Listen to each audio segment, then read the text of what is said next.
নমঃ ভগবতে বাসুদেবায়। নমস্কার, আমি জ্যোতিষী বাপ্পা শাস্ত্রী। তো বিবাহের বাধা দূর করার উপায় আজকে আমি আলোচনা করব। তো বিবাহ যাদের হচ্ছে না সেই নিয়ে দু চার কথা বলি। এখনকার প্রায় দেখি যে বিবাহের যোগাযোগ হয়ে যাচ্ছে, ডেট ফাইনাল হয়ে যাচ্ছে, তারপর বিবাহ কেটে যাচ্ছে, বা কিছুতেই কোনোভাবে যোগাযোগ আসছে না বিবাহের। সেই জন্য বাবা মায়েরা প্রচণ্ড টেনশানে আছে, বা যার বিবাহ হচ্ছে সেও অনেক টেনশানের মধ্যে আছে। বাড়িতে একটা অশান্তির সৃষ্টি হচ্ছে এবং বাড়িতে পরিবেশ একটা দুশ্চিন্তার মধ্যে বাবা মা রয়েছেন। তো বিবাহ যাদের হচ্ছে না, বারবার দেখাশোনা হয়ে কেটে যাচ্ছে, বা বিবাহের কোনো যোগাযোগ আসছে না, আপনারা কিছুভাবেই কোনো দিশা খুঁজে পাচ্ছেন না, তো তাদেরকে বলি বিবাহের জন্য আপনারা 3টি টোটকা করুন।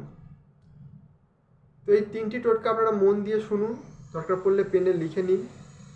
তো এইগুলো আপনারা করুন, করলে আপনাদের বিবাহের বাধা কেটে যাবে। তো প্রথম যেটি হলো 3টি কাঁচা হলুদ নেবেন। 3টি কাঁচা হলুদ 3টি কাঁচা হলুদ নিয়ে আপনার বাড়িতে যে দেবী আছে, মা লক্ষ্মী দেবী সবার বাড়িতেই থাকেন, বা লক্ষ্মীনারায়ণ থাকে, যদি লক্ষ্মীনারায়ণ থাকে তাহলে লক্ষ্মীনারায়ণের পিছনে আপনি 3টি কাঁচা হলুদ রেখে দিন। রেখে দিয়ে আপনার বিবাহের মনস্কামনা জানান যে আমার বিয়ে কেন হচ্ছে না, সেই নিয়ে বিবাহের জন্য যেন তাড়াতাড়ি হয়ে যায় সেই মনস্কামনা করুন।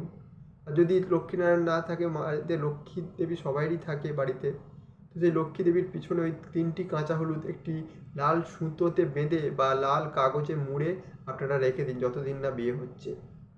এটি করুন, প্রথম টোটকা।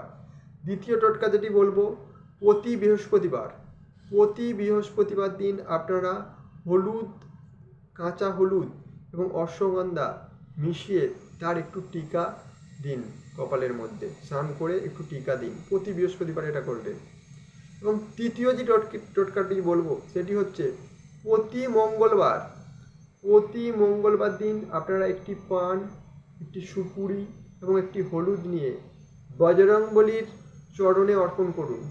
একটি পান, একটি সুপুরি এবং একটি কাঁচা হলুদ নিয়ে আপনারা বজরংবলীর চরণে অর্পণ করে আপনাদের বিবাহের মনস্কামনা আপনারা জানান।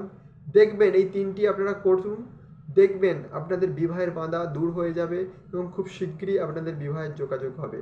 তো আমার এই ভিডিওটি যদি আপনাদের ভালো লেগে থাকে তো প্লিজ আমার এই চ্যানেলটি সাবস্ক্রাইব করবেন এবং কমেন্ট করে জানাবেন। ধন্যবাদ।